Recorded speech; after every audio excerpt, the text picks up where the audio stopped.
Read My Sweet Audrina. We're still in part 1, and we are in the middle of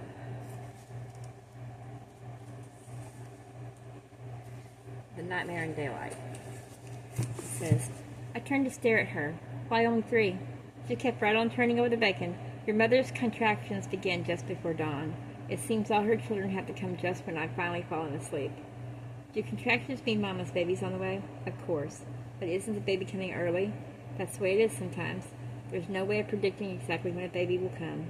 She's over 6 months, going on 7, so if the doctor can't stop the miscarriage, it has a chance to live anyway.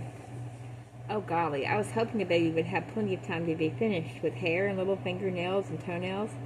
How long does it take for a baby to be born? I asked timidly. No doubt it will take someone like Lucilla all day and most of tomorrow, knowing how she likes to make even the most simple thing and natural thing look very difficult and painful. Aunt Elizabeth stretched her thin lips into a mean, sinister smile. Spoiled, all her life, spoiled, just because she happened to be born prettier than most girls. Has Papa called to say Mama's having lots of pain? Did he say she was losing the baby? I wanted to scream at her for saying so little when it was my mother and my brother or sister involved. The heavy knot in my chest began to weigh more as it grew larger. The rain was forecasting trouble. The nightmare flittered in and out of my thoughts, those bony people. Audrina is spoiled too, Vera contributed, and she isn't even the prettiest daughter. I tried to swallow some awful stuff my aunt had thrown into a blender. A mixture she said would put meat on my gaunt bones and take the hollowness from my cheeks. Vera giggled when she said this. The bacon was thrown down the garbage disposal. Burned to such a dry crisp even my aunt wouldn't eat it. Grouchy and irritable, Vera complained about the omelets my aunt had tried to make tasty. Gee, it's sure going to be difficult to enjoy food now that Mama isn't here to cook the meals. Vera put great stress on Mama, just to watch her own mother wince. Aunt Elizabeth tried to pretend she didn't hear the barb. It was me who cleaned up the kitchen when my aunt went to watch TV, and me who swept the floor as Vera hurried off to finish dressing for school. As I polished the stove, I wondered if I was prettier than Vera, and if I was even half as beautiful as the first and best Audrina had been. I pessimistically guessed I couldn't be from all of the praise he gushed about her radiant, transcendent, and eternal beauty. Now you stay home and out of the woods, warned my aunt from the other room when she heard the back door open. It's raining, and the last thing your father said was to keep an eye on you and not let you wander off. If the rain stops, you can play in the backyard, but go no further. What did he say about me? Asked Vera.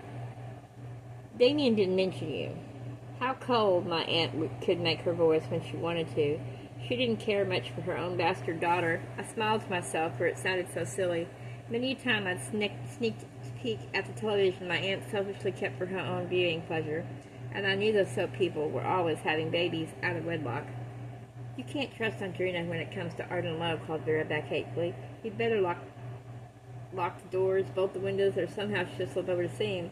You just wait and see. Sooner or later she's going to let him. Let him what, I asked. Vera, called my aunt, not one more word out of you. Get out of here before you miss the bus. Enviously, I watched Vera stomp off toward the highway, making the water in every puddle splash. Just before she turned the bend, she looked my way and thumped her nose. Vera disappeared, and still I stood on, thinking about Mama, hoping it wasn't hurting too much, and that there wouldn't be much great loss of blood. All pain seemed to come with lots of blood, and lots of mental anguish, too. I already knew about that. Maybe that was the worst kind of pain, because nobody knew about it but you. Why didn't Papa call home and talk to me? I wanted to know what was going on. I hung around the telephone so long that the rain went away, and the gloomy quiet house began to wear on my nerves. When the rain ended, I walked down by the river where our backyard ended.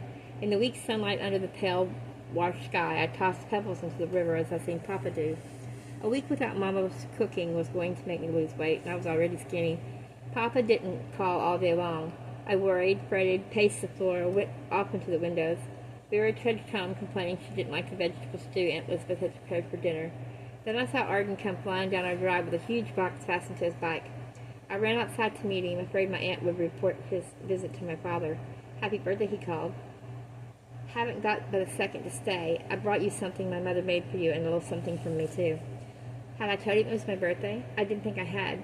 I hadn't even known myself until yesterday. His eyes were warm and bright as I tore into the largest box. Inside was a wonderful violet dress with a white collar and cuffs. A small bouquet of silk violets were pinned up the neckline. Mom made it for you. She says she can measure anyone with her eyes. Do you like it? Do you think it'll fit? Impulsively, I threw my arms around him. so happy I wanted to cry. No one else had remembered my birthday. He seemed embarrassed and delighted with my reaction, then hastily handed me a smaller box. It's nothing much, really, but you told me you had difficulty remembering and were keeping a dated journal. I looked everywhere to find you one to match the color of the dress Mom made you, but journals don't come in violets, so I bought you a white one with painted on violets. And if you can slip over to our house around 5, Mom's got a birthday cake, all decorated just for you. If you can't come, I'll bring it to you. I wiped my eyes and choked back my tears of gratitude. Arden, the baby's coming today. My mother's been gone since before dawn, and we haven't heard one word. I'll come if Papa calls and tells me that Mama and the baby are okay. If he doesn't, I can't leave. Generally, as if afraid I might scream or resist, he hugged me briefly, then let me go. Don't look so worried. Babies are born every second of the day, millions of them. It's a natural thing. I'll bet your aunt forgot all about your birthday, didn't she? I nodded and ducked my head so he couldn't see the pain I felt. The pretty little diary he'd given me had a golden key to lock away my secrets. Oh, I had plenty of secrets, unknown even to me. I'll be waiting on the edge of the woods after I deliver the newspapers. I'll wait until the sun goes down, and if you don't show up, I'll bring your birthday cake here. I couldn't let him do that. Papa would find out. I'll come tomorrow for sure, and we can celebrate then. Thank Billy for this wonderful dress. I just love it. And thank you for the beautiful diary. It's just what I wanted. Don't wait at the edge of the woods. Terrible things happen in the woods, especially on this day. I don't want you there after dark. The look he gave me seemed haunted, strange, full of something I didn't even quite understand. See you later, Audrina. I'm glad you're 9 years old. Then he was gone, and I left feeling not so lonely and happy. My aunt's dinner was so tasteless, even she ate without much enthusiasm. Still, Papa didn't call. That's the kind of awful man he is, said Vera, selfish and without regard for anyone's feelings but his own. I'll bet you right now he's in some bar passing out cigars, and you can bet your bottom dollar, sweet Audrina, you won't be his favorite once he brings home that baby, girl or boy.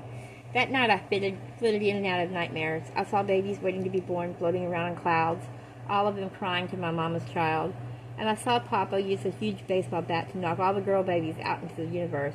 And then he snatched one huge baby boy and called him son. The brother I thought I wanted grew up overnight to be a giant who stepped on me, and Papa didn't even care.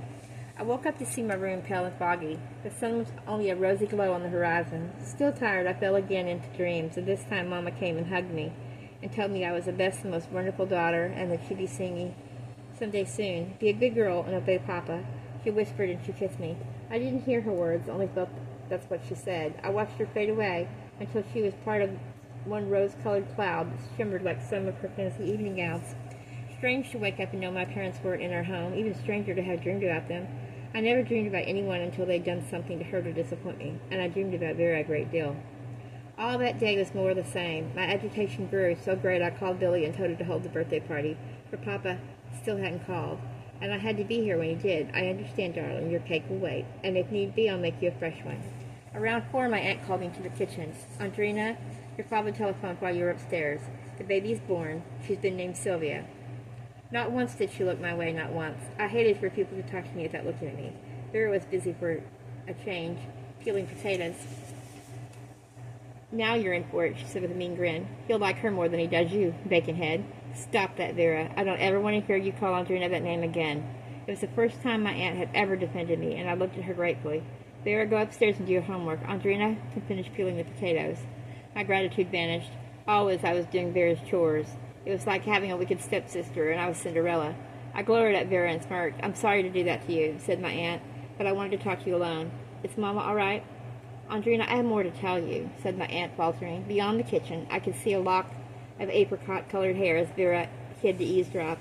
It's all right, Ellie, said Papa, who was just then coming into the kitchen from the other doorway. He fell wearily into a chair. I'll tell her in my own way. He'd come so quickly and quietly out of nowhere that I stared at him as if at a stranger. I'd never seen him with so much beard stubble. Never seen his clothes so rumpled. His eyes were red-rimmed and swollen with dark circles underneath. He met my eyes briefly, then put his elbows on the table and bowed his head into his hands, covering his face as his shoulders trembled. Even more alarmed, I ran to him and tried to embrace him as he so often embraced me. Poppy looked so tired. My heart seemed to have dropped into my shoes. Why was he trembling? Why did he hide his face? Was he so disappointed the baby was a girl that he just couldn't cope with the idea of another one like me? He shuddered before he lifted his head and lowered his hands and clenched them in a fist.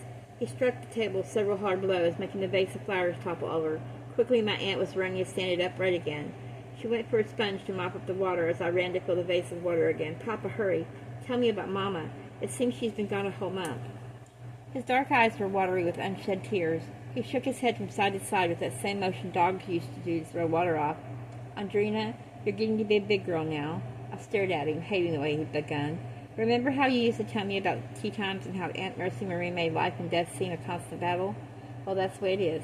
Life and death are as much a part of our human experience as day and night, sleep and wakefulness. One is born, another dies. We lose, we gain. That's the only way you can look at life and stay sane. Papa, I sobbed, don't you? Oh, enough of this, cried my aunt. Damien, why don't you just come straight out and tell her? You can't always shield Audrina from the harshness of life. The longer you put it off, the harder it will be when finally she has to face up to the truth. Stop putting this daughter of yours into a world of fantasy. He listened to her harsh words and her brusque, abrasive voice and looked at me. I suppose you're right. One of those tears that glittered in his eyes slipped to the corner. Sweetheart, this isn't easy for me to say. I've never had to give news to this to anyone, much less to the child of my heart. You may have heard in the past that your mother had a dreadful time delivering you. Yes, I heard that before, but she'd had trouble with the first Audrina, too. She had an even worse time with Sylvia. I think I explained to you some time ago how a baby comes through the mother's birth canal and out into the world. Poor Sylvia was caught in the canal, perhaps too long. My heart was beating so loud I could hear the thudding. Darling, hold fast to me now. I've got to say it, and you've got to hear it. Your mother is gone, darling, gone on to heaven. She died shortly before Sylvia was delivered. I heard him say it, but I didn't believe him. No. It just couldn't be that way. I needed my mother. I had to have her, and God had already robbed Papa of his best Audrina. Was he so heartless he could hurt Papa again? No, Papa. My mother's too young and pretty to die. I sobbed, and I was still a little girl who was going to help me grow up. I stared at him to see if he'd grin and wink, and that would mean this was all some ugly trick dreamed up by Vera. I glanced at my aunt, who stood with her head bowed and her hands wringing out her apron that was spotlessly clean. Vera wore a peculiar look as if she was just as stunned as I was. Papa's head bowed down on my shoulder then, and he was crying. Oh, he wouldn't cry if it wasn't true. I went numb inside, and the tears in my brain flooded and washed my screams into my face. I loved her, Audrina, said my father. Sometimes I wasn't all I should have been, but I loved her just the same. She gave up so much to marry me, and I know that I kept her from the career she wanted, and I told myself daily that she wouldn't have amounted to anything that she would have if I hadn't come into her life. She was turning down one man after another, determined to be a concert pianist, but I wouldn't let her refuse my proposal. I wanted her, and I got her, and then I told her she was only a mediocre musician. More to console myself than to console her.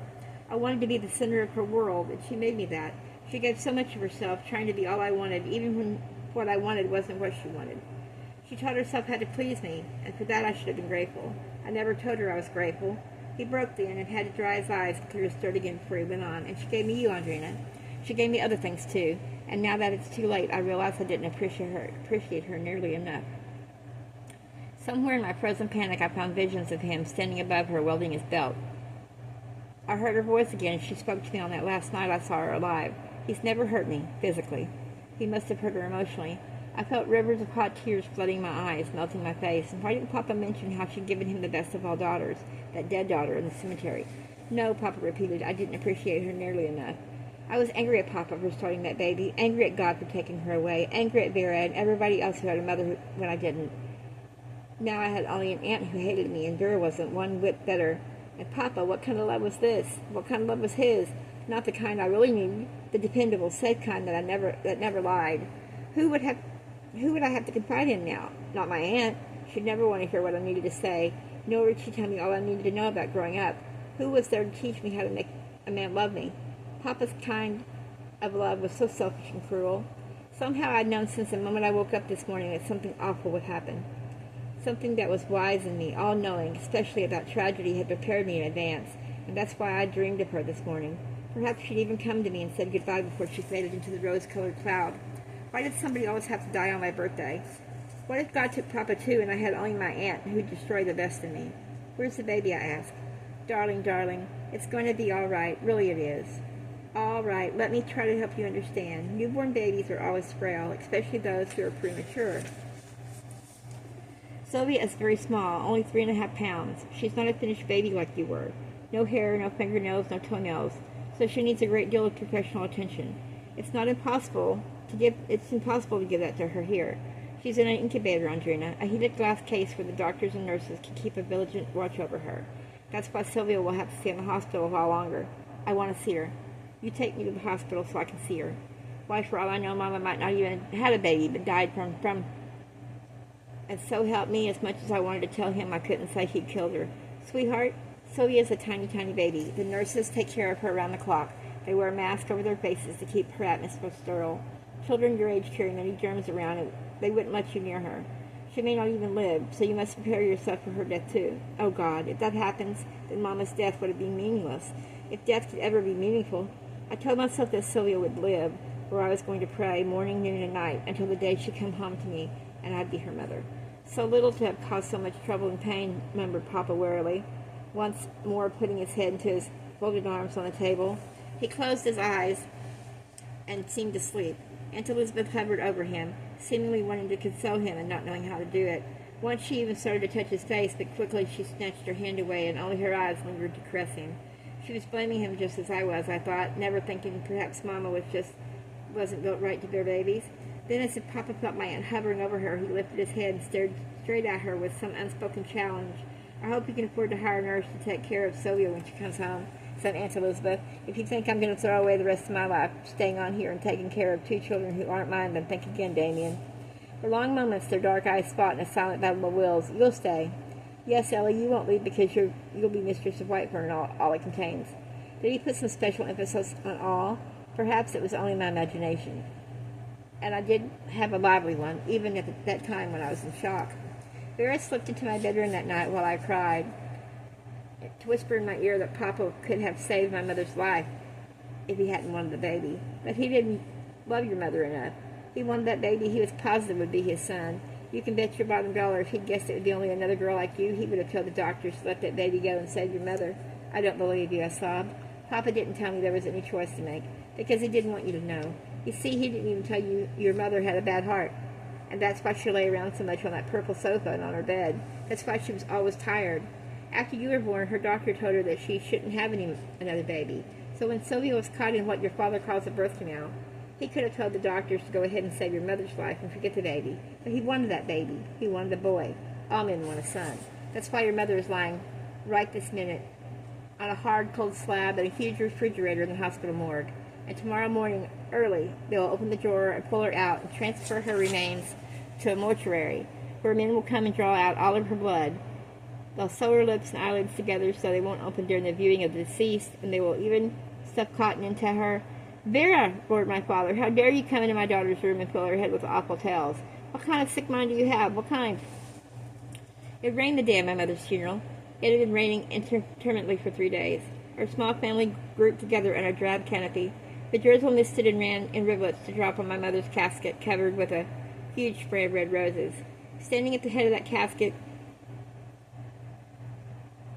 was a cross of white roses with a violet ribbon that bore my name in gold. To Mama, from your loving daughter, Audrina, it read. Papa, who sent that cross for me? I did, he whispered back. The red roses that she loved best are for me, but I thought it more appropriate for white roses to represent a child's love for her mother. Our city friends sent all the other flowers. I'd never seen so many beautiful flowers gathered together in such a dismal place. Around us, somber-clothed people crowded with sorrowful faces, and still I felt so alone, even though I clung to Papa with one arm, and Arden on the other side kept tight hold of my hand. Dear friends, began the minister, we are gathered together on this rainy day to pay our last respects to a dear and beautiful memory of our society, a beautiful and talented lady who could light up a day like this with the sunshine of her presence. She graced our lives and made them better. Because she lived, we are made richer. Because she was generous, there are children in the village of Brightburn who had toys and new clothes under the Christmas trees when there would have been none. There was food on the tables of the poor because this lady cared. On and on I heard all the good deeds my mother had done. Never had she hinted that she contributed to any of the many charities the church sponsored. And so many times my aunt had called my mother selfish and spoiled. The wind began to blow, and I swear it felt like snow. Cold, I felt so cold, clinging close to Papa. I squeezed hard on his gloved hand that gripped mine. I heard words that even I had known that minister would say sooner or later. Yeah, though I walk through the valley of the shadow of death, I will feel no evil, for thou art with me. It seemed I stood there forever with the rain coming down hard. I pictured my mother singing in her clear soprano voice, I come to the garden alone while the dew is still on the roses. And now I'd never hear her sing or play anything again. Now that hydraulic lift was going to pick up her casket and lower it to a hole. Papa, don't let them put Mama down in that wet hole. Let's put her in one of those little houses made of marble. How sad he looked. I can't afford a marble mausoleum. But when we make it rich, we'll have a fine one designed, a temple for your mother. Are you listening, Audrina? No, I wasn't listening with both ears. My mind was busy with thoughts as I fixed my eyes on the tombstone of the first and best Audrina. Why weren't they putting my mother beside her? I asked Papa why. He squared chin thrust forth. I want to lie when I'm dead between my wife and my daughter. Well, where will I lie, Papa? I asked with a pain in my heart. You'll know your place sooner or later. Say no more, Audrina. The villagers are staring at you. What he had said made me gaze around at the Whitefern villagers who never came to call, who never spoke or waved when we drove through our streets. They hated us for far too many reasons, said my father, even though none of what they had been done in the past was our doing. Yet they came to see my mother buried. Were they the poor she'd fed and clothed and donated money to? If so, they weren't there crying too. Still, I swallowed my tears, straightened my spine, raised my head in invitation of Papa, and knew Mama would approve, wanting me to be brave and strong. Cultured people never show their feelings. They save them from when they are alone. Finally, the funeral was over. The people drifted away to leave our family ready to ride home in Papa's car. I'm going to New York, I said to Papa. I've decided I'm going to be a concert pianist like Mama wanted to be. There's nothing, absolutely nothing, that you can do to stop me. Audrina was right behind me. You don't know how to play the piano, Vera said from the back seat. When your mother was your age, she'd been playing for years. You have not once put your hand on the keyboard. That surely indicates that you're not drawn to music. Neither was she, Papa. She told me her parents forced her to take music lessons, until eventually she caught on. Then she began to like it very much. I'll like music too, once I know how to play. Give Audrina her chance, said Arden. You stay out of this, young man. You're only a child, Audrina, and you don't know yet what's right for you. You have other gifts far more important than banging on the ivories. I didn't believe for a minute that he really regretted making Mama only a wife and a mother, nor did I believe he'd let me escape him, but I was going to give it a try. I'd accomplish everything my mother desired for herself when she was young and full of dreams. I'd make her dreams come true rather than sitting all night rocking chair to make Papa's dreams come true. It's a foolish ambition to get Papa. Now wait a minute, Mr. Adair. Stop putting Audrina down. It's not a foolish ambition to want to fulfill her mother's dreams. Audrina is just a sensitive, feeling kind of person who'd make a great musician. And I know just that right teacher. His name is... I don't want to hear his name, stormed Papa. Are you going to pay for her lessons, boy? For damned if I will. My wife's father spent a fortune thinking his daughter would become world famous, and she failed to follow through. Why, he was forgetting all he said the day Mama died. He didn't have any regrets, none at all, because she married you, Papa, I raged. This is not the place to discuss careers, said Papa. Once more he addressed Arden, and you, young man, can stay out of my daughter's life from this day forward. She doesn't need you or your advice. See you later, called Arden. That boy means nothing but trouble, grumbled Papa. Somehow or other, Vera had climbed over the back seat and sat between me and Papa, making him even more angry as she waved frantically to Arden when we passed by. Now that Mama was gone, the house seemed empty, without a real heart, and Papa seemed to forget the rocking chair. It occurred to me one restless night that if Papa thought I could contact the first and best Audrina by rocking and singing, perhaps I could communicate with Mama by doing the same thing. I wouldn't scream if I saw my mother again. The thought kept me from falling asleep. Did I dare steal into that room and rock all alone without Papa in the house? Yes. I had to grow up. Somebody had to teach me how to, and Mama surely would know her mistakes and tell me how to avoid them. Silently, I tiptoed down the hall, past Vera's room, where I could hear her radio playing. In the playroom, I lit one dim lamp before I closed the door and looked around. It was not nearly so clean as it had been before Mama died. Aunt Elizabeth said she had too much to do, if she had to cook and clean and do the laundry as well. The few spiders that had scurried away to hide from Mama had reproduced and were clinging to the ceiling. Some were spinning webs between the lilies of the rocking chair. Feeling repulsed, I went to one of the two armories and reached inside to find the baby dress. I yanked it off a hanger and dusted the rocking chair, then used the baby dress to shield my shoe because I squished each spider dead. It was a messy, gruesome thing I'd never done before. Already I was growing stronger. Trembling and weak, I sat gingerly in that chair, ready to jump out if anything happened. The house was so quiet I heard myself breathing. Relax, I had to relax. I had to become the empty pitcher that would fill with peace and contentment, and then Mama could come to me. As long as I thought of Mama and not that other Audrina, the boys in the woods would come. It was one of Mama's songs I chose to sing. And he walks with me, and he talks with me, and he tells me I'm his own. For the first time since Papa had forced me into this chair, it didn't terrify me, for Mama was waiting, as if she'd known I'd do this. Behind my closed lids I saw her, about 19, running in the fields of spring flowers, and I was a baby in her arms. I knew it was me and not the first Audrina, for around that little girl's neck was my birthstone ring on a golden chain. Then I was seeing Mama helping me tie my sash, teaching me how to form bows. Then, much to my surprise, she had me beside her on the piano bench and was showing me how to play the scales. I was older this time, and the ring once worn on my chin was on my index finger. I came back from the playroom terribly excited. Nothing terrible had happened, and what was more, I'd found out a secret. A lost memory I'd filled one hole in my brain. Unknown to Papa, Mama had given me a few piano lessons. That knowledge I carried back to my bed, hugged tight in my heart, for now I knew for certain it had been my mother's desire to see me take her place and find the career love had stolen from her.